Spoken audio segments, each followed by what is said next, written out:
Saludos, amigas y amigos, bienvenidos. Bueno, vamos hoy a hablar del día 4 de los 40 días y 40 noches. Este apartado incluido en los diálogos de un curso de amor, el tercer libro de la trilogía de un curso de amor. Bueno, pues esta cuarta jornada lleva por título Las nuevas tentaciones. Las nuevas tentaciones. El aprendizaje fue concedido como un medio natural de acceder a todo lo disponible para ti, pero no a través de un esfuerzo mayor que el de respirar. Esto es un punto importante que se nos comparte en esta cuarta jornada. El aprendizaje fue concebido para que se diera de manera natural, como se da en los bebés cuando vienen al mundo, o incluso antes de venir, cuando están aún en el vientre de sus madres. Ahí están aprendiendo ya muchas cosas. Una vez que lo abandonan, pues aprenden de manera natural, y por eso un bebé, un niño pequeño de 2-3 años, pues puede hablar muchas palabras, porque la ha aprendido de manera natural, y cuando le resulta necesario hacer uso de ellas, pues ya dispone de los frutos de ese aprendizaje. Entonces, de eso consiste el aprendizaje. Eso de esfuerzo, disciplina, sacrificio, todo eso es la negación del aprendizaje natural que se da en la vida. Aprender es aprender a usar las herramientas, los útiles, los medios de comunicación, los elementos que están disponibles para manifestar lo que somos en la vida, para compartir lo que somos en la vida. Eso y nada más que eso es aprender. Aprender no es emprender un camino para ser más que tus semejantes, para ser mejor que tus semejantes, para lograr unos objetivos que tus semejantes no logran. No, ese es el aprendizaje de un mundo separado, que no crea nada, que no te provee de satisfacción alguna, porque la búsqueda de satisfacción en ese mundo es la negación de la satisfacción de ser lo que tú eres.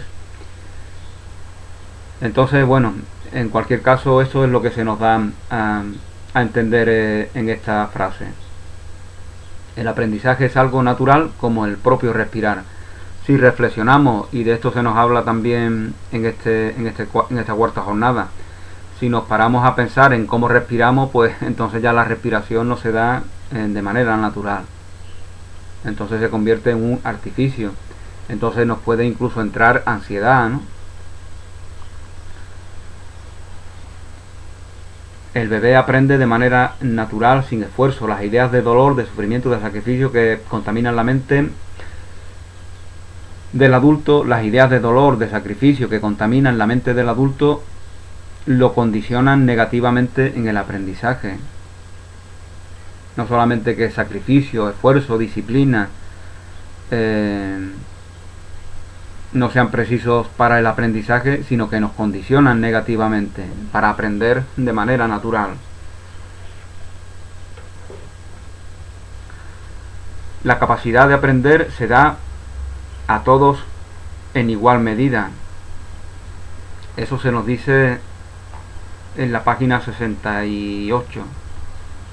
Bueno, depende del texto que tenga. La capacidad de aprender se da a todos en igual medida. Es una virtud que está en todos por igual. Y vivir conforme a esto nos libera de todo deseo de especialismo, ¿no? Como se dice en los entornos de estudio de un curso de milagros. Porque sabes ya que esa capacidad en ti está en todos tus semejantes. Todos tus semejantes son grandes poetas, grandes músicos, grandes artistas, grandes creadores, todos sin excepción, aunque sea de manera latente.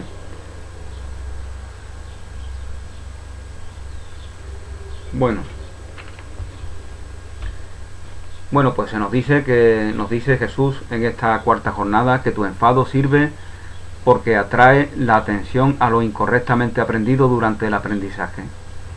Tu enfado sirve tu enfado te irrita, nos puede irritar los temas de los cuales nos está hablando Jesús en esta jornada o en otras precedentes. Y ese enfado nos sirve porque hace que nos enfoquemos en lo incorrectamente aprendido durante el aprendizaje. Pueden ser temas que tienen que ver con el dinero, es decir, con la abundancia. Como se nos decía en algún pasaje precedente, el dinero es eso que yo llamo abundancia. Eso nos decía Jesús. Lo que tú llamas dinero, yo llamo abundancia, porque tú, aunque no te lo reconozcas, atribuyes la abundancia al dinero. Incluso atribuyes la libertad al dinero. Eso es lo que acontece en el mundo.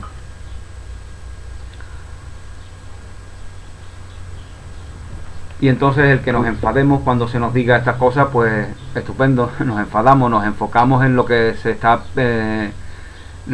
pretendiendo que nos enfoquemos. La resistencia, la actitud de oposición, es la primera fase del proceso de aceptación. Si nos oponemos a algo es porque estamos enfocados en ello, ¿no?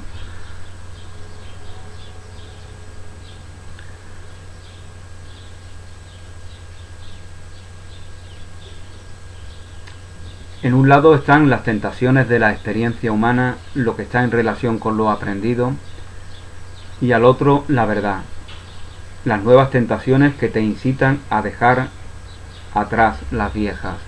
Las nuevas tentaciones nos incitan a dejar atrás las viejas. La verdadera opción es la primera nueva tentación.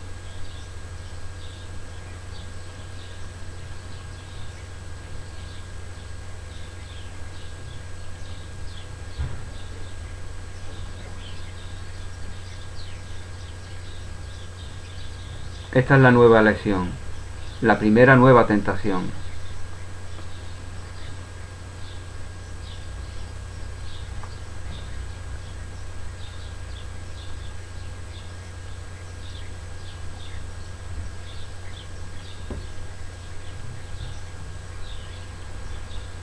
Es decir, la tentación de tener ira cuando se ponen en entredicho unos patrones con los cuales nosotros ya nos movíamos como si fuera la forma natural, cuando verdaderamente eran unos patrones impuestos, aprendidos, a los cuales nos hemos adaptado, que hemos hecho nuestros, cuando verdaderamente no manifiestan lo que somos. Entonces esa ira, esa oposición, esa resistencia es la primera tentación, y paradójicamente esa primera tentación nos resulta beneficiosa, porque como os comentaba anteriormente, el proceso de aceptación tiene como primera fase una actitud de oposición, de resistencia, de ira, de enfado, como lo queramos llamar. La segunda nueva tentación es el acceso, y de este pues se nos habla a continuación. Aprender no ha sido una opción. Aprender es nuestra condición natural en el mundo. Estamos aprendiendo. No es una opción, es lo propio de la condición humana. Si no aprendes lo que es si no aprendes lo que es bueno y conveniente para ti, pues aprenderás cualquier otra cosa. Es lo que acontece en el mundo. Los niños que están en los barrios marginales, si no aprenden lo que es bueno, conveniente y beneficioso para ellos, pues aprenderán lo que en esos barrios desgraciadamente se suele aprender.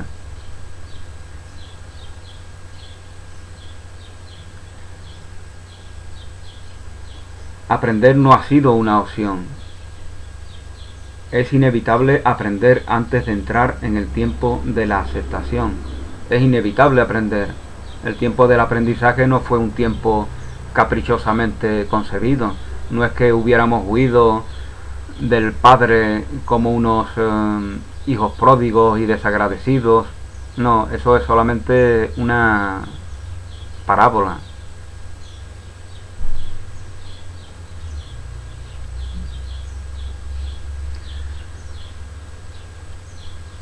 eso es que sentirnos culpables. Si piensas que tú eres un, una criatura que ha huido de Dios, que te ha separado de Dios, pues si eso es lo que tú piensas, eso es lo que vas a estar pensando permanentemente, y eso no es más que un sentimiento de culpa, es decir, fe en la culpa que tienes permanentemente. Si crees que estás aquí en este mundo porque has cometido un error, es que tú te sientes culpable, y por lo tanto tu realidad está condicionada y determinada por esa culpa que tú inconscientemente albergas, y esa culpa te determina a que culpabilices a tus semejantes para intentar liberarte de ella, y esa culpa determina que tú tengas una actitud de oposición ante todo, porque te sientes separado de todo. Si te sientes separado de Dios, te sientes separado de todos y de todos.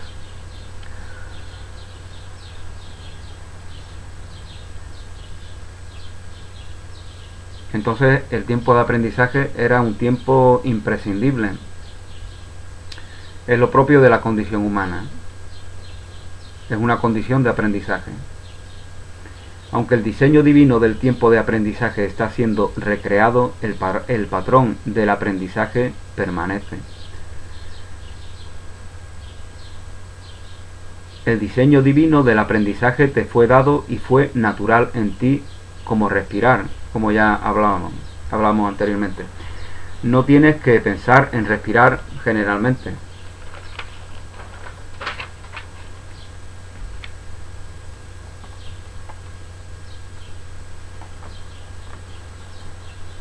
El aprendizaje no tenía que estar ligado a pensar. Pensar es un retraso mental, eso nos dice Antonio Blay. Queremos elucubrar en torno a lo evidente, y lo evidente no precisa de esa elucubración. El aprendizaje no tenía que estar ligado a pensar. Una vez más, dirijo tu atención al aprendizaje de la niñez, nos dice Jesús. El aprendizaje empieza mucho antes del comienzo de la época del lenguaje que constituye tus ideas sobre lo que significa pensar. Ese es un importante valor que tienen los bebés. Ellos aprenden sin palabras, y las palabras se convierten en un condicionante que nos limita cuando queremos precisar de ellas para aprender.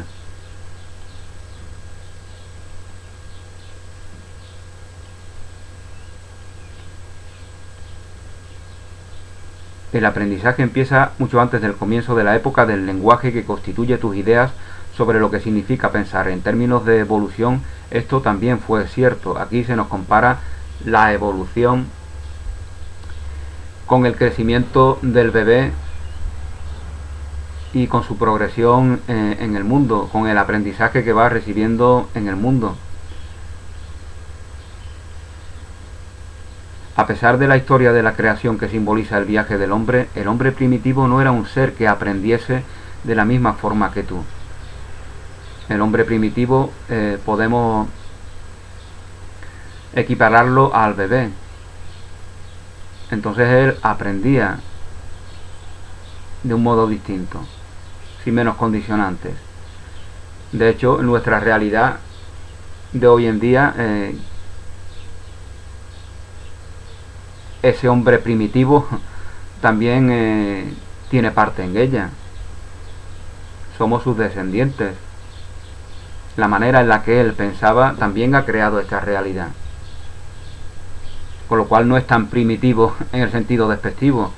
Nos es mucho más familiar y mucho más cercano de lo que creemos. Y de hecho, como se nos está diciendo aquí, su capacidad de aprendizaje era superior a la de hoy en día. Por eso hoy en día se sienta la gente ante una tele y se lleva 8, 10, 12 horas ejerciendo una actividad que verdaderamente es una pasividad. No está ejercitando sus capacidades.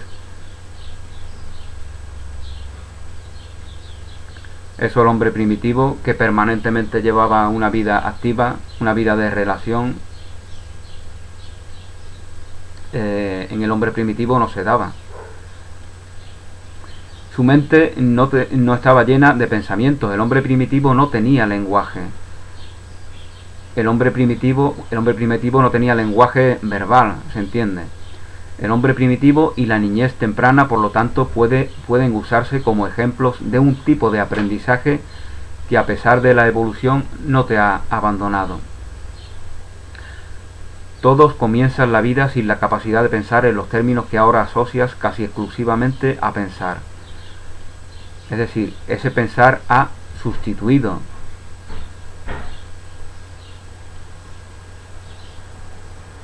algo que no es ese pensar.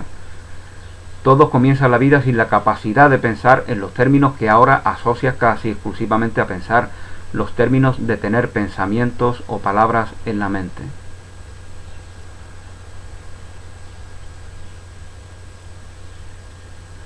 Incluso después del comienzo del lenguaje, los niños siguen aprendiendo sin pensar. ¿No te suena esto extraño? Los niños aprenden sin pensar, aprenden de manera natural. Por eso lo que os decía de los barrios marginales, todos los elementos negativos que se pueden dar en esos barrios se repiten una y otra vez porque los niños que vienen al mundo en esos barrios se empapan de la realidad cotidiana que viven allí. Por lo tanto, mientras que eso sea así, esos niños crecerán y manifestarán lo que han ido aprendiendo. En todos ellos, lógicamente, se alberga la posibilidad de invertir un mal aprendizaje para que sea un aprendizaje valioso. Claro que sí, eso se alberga en todo el mundo. Por eso se dan excepciones. Por eso se dan niños que nacen en barrios marginales, en países muy pobres y que se convierten en personas que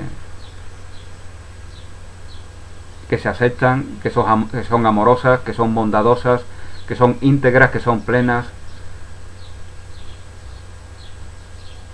y que tienen una percepción amorosa de todos sus semejantes y de todos los elementos de la realidad con la cual se desenvuelven. Estas excepciones, pues lógicamente nos dan noticia de que todo milagro puede darse y que los milagros se dan de manera natural.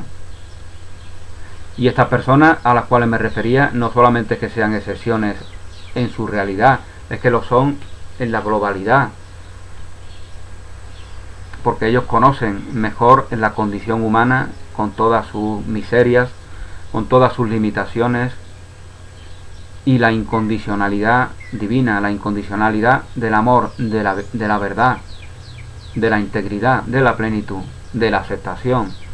Ellos lo conocen y por lo tanto no solo son excepciones en las zonas marginales, sino que lo son en la globalidad de toda la familia humana.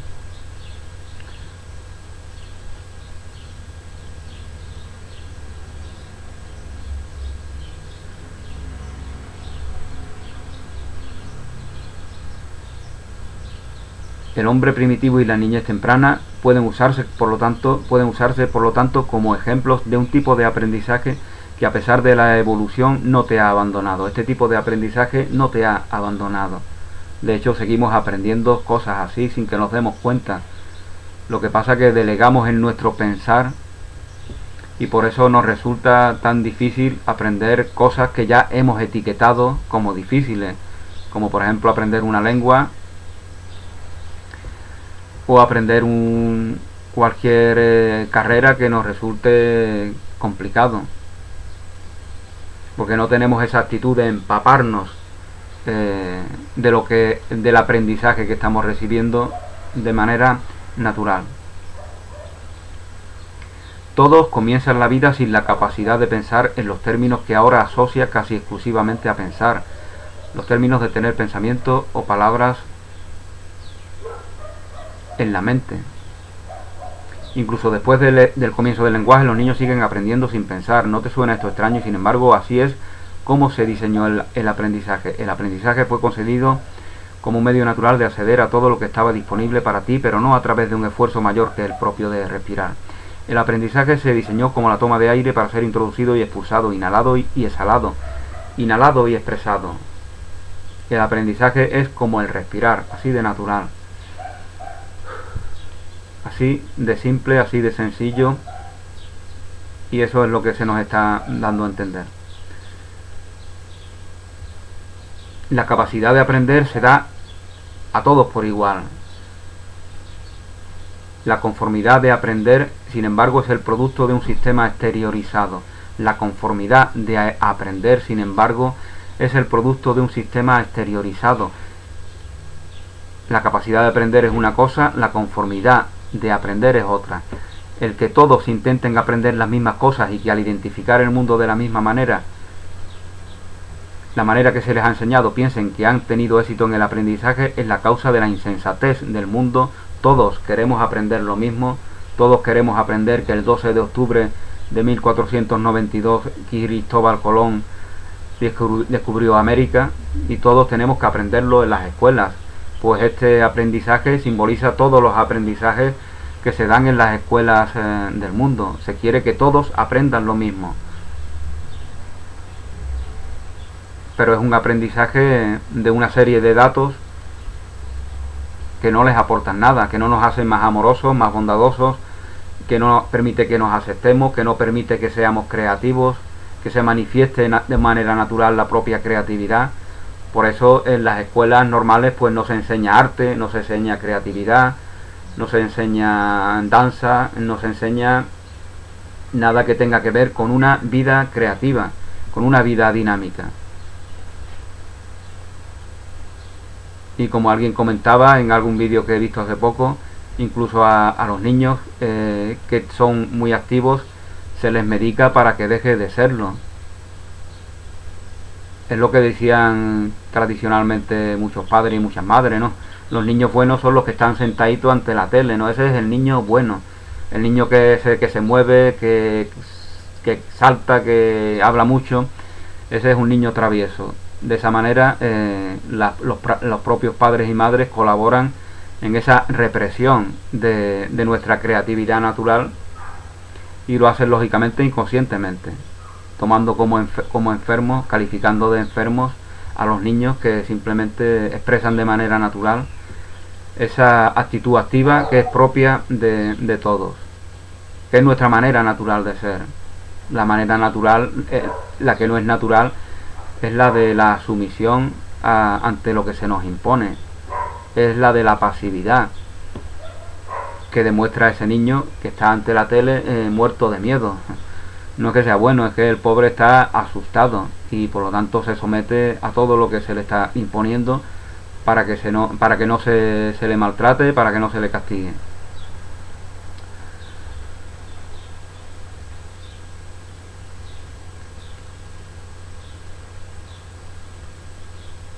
El que todos intenten aprender las mismas cosas y que al identificar el mundo de la misma manera, la manera que se les ha enseñado, piensen que han tenido éxito en el aprendizaje, una vez que hemos recibido ese aprendizaje estamos contentos, ¿no? Ya sabemos que Cristóbal Colón descubrió América en el 12 de octubre de 1492. Pues este conocimiento nos hace felices y simboliza todos los conocimientos mundanos que creemos que son verdaderos aprendizajes, cuando no son nada. De hecho, pasará muchos siglos y esa fecha no tendrá sentido alguno. Por lo tanto, en la verdad, esa fecha y todos los datos que se nos inoculan en las escuelas no tienen sentido alguno, no tienen valor alguno de por sí. Es un aprendizaje caprichoso, que no aporta absolutamente nada. De la misma manera que tampoco nos aportaría oponernos de manera caprichosa a él. No nos oponemos a él, pero sí intentamos dar luz de cuál es el aprendizaje que verdaderamente favorece que se manifieste lo que somos. Somos seres creativos porque creativo es Dios. Somos artistas porque Dios es un artista. Somos creadores porque Dios es un creador. Somos ofrenda de amor porque eso es lo que es Dios. Y por lo tanto, el aprendizaje conveniente es aquel que posibilita que manifestemos lo que somos. Ese es el aprendizaje que permite que se den relaciones plenas, amorosas, íntegras y que no están basadas en la dependencia ni en la actitud de oposición.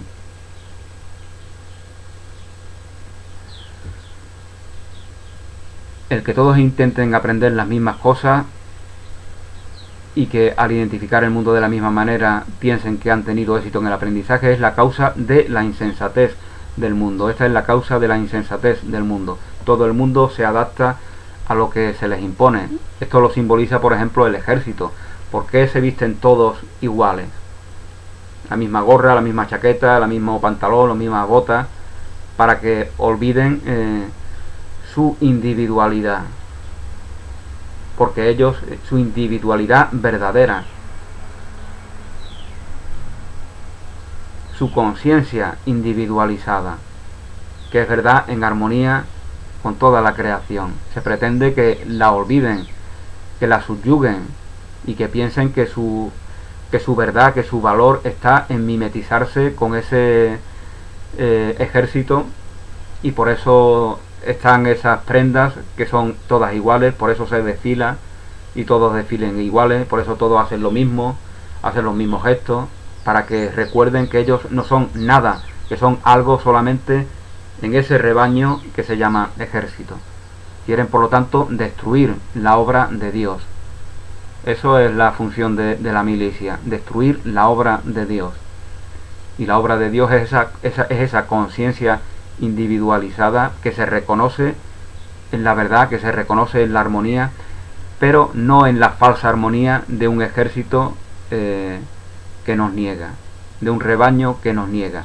Pues este ejército es igual que el rebaño del mundo. La gente se adapta a lo que se le impone e inconscientemente se está negando en su verdad. Piensa que hay una autoridad ajena a sí, que tiene potestad sobre sí mismo y que tiene potestad para determinar cómo debe ser, cómo debe comportarse, y por lo tanto ya no se valora a sí mismo. Y el hecho de que convierta su vida en una pasividad constante, que simboliza ese hecho de sentarse ante una televisión, manifiesta esa negación de sí mismo.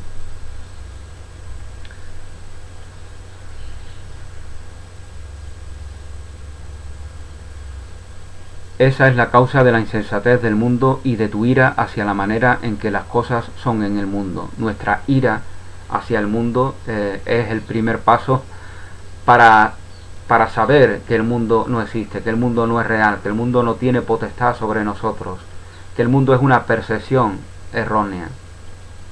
Nuestra ira hacia ello es como decía Louise Hay, ¿no?, cuando hablaba de la liberación de la mujer. El odio, el victimismo con respecto a los hombres, la acusación que se hace a los del sexo masculino desde la mujer, forma parte de un proceso de cambio. Y entonces eso tiene sentido. Se coloca afuera al culpable y de esa manera pues ya no nos sentimos culpables nosotros. Pero cuando determinamos que ese al cual culpabilizamos no es más que nuestro semejante, en el caso del mundo no es más que la manera en la cual interpretamos ese mismo mundo, por lo tanto el mundo es inocente porque es nuestra obra, es nuestra percepción. Una vez que hemos ya pasado esa fase de ira, esa fase de oposición, esa fase de culpabilización, pues lógicamente no podemos quedarnos ahí, porque si no seríamos siempre víctimas y nosotros lo estaríamos decidiendo así. Entonces aparece una nueva fase.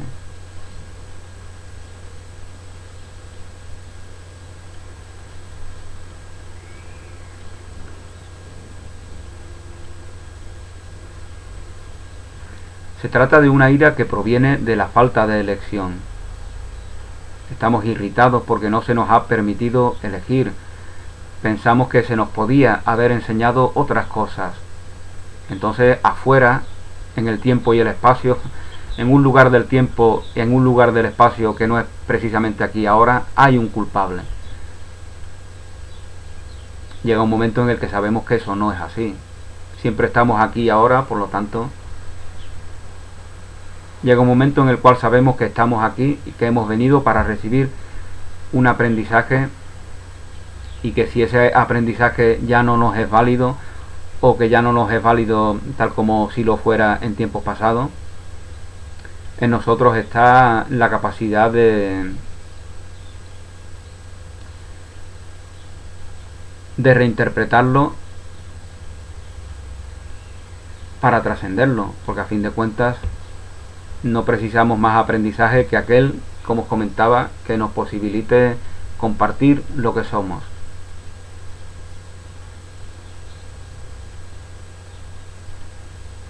Se trata de una ira que proviene de la falta de elección. Cuando se te enseña cómo son las cosas, hay lugar para la elección. Vamos a las escuelas para que se nos enseñe cómo son las cosas, cómo es la realidad. Y se nos enseña una interpretación de esa realidad a la cual se le quiere dar a entender que es la realidad única. Ahí no hay lugar para la elección. Tú has elegido tu país, tú has elegido tu idioma, tú no has elegido tu realidad. Por lo tanto, si tú eres voluntad,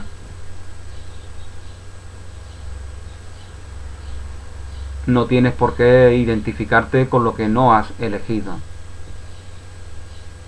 Solo te identificas con ello en la medida en la que tú tengas conciencia de que en algún plano has elegido esa realidad, y por lo tanto esa realidad te provee de una ganancia, de un provecho, de un aprendizaje, de una invitación a aceptarte.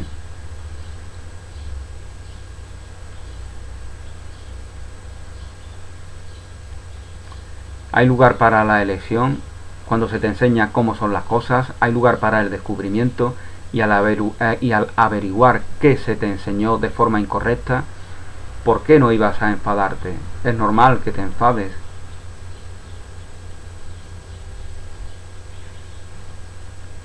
La primera nueva tentación es que estás aquí para descubrir de qué se trata la vida.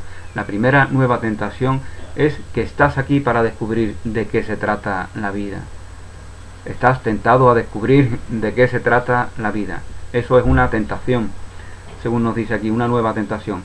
No para que desde una aparente realidad ajena a ti se te diga cómo son las cosas. Esa es la primera tentación. Quieres saber de qué se trata la vida, no que te lo digan los demás. No que te digan los demás cómo son las cosas, cómo es la realidad.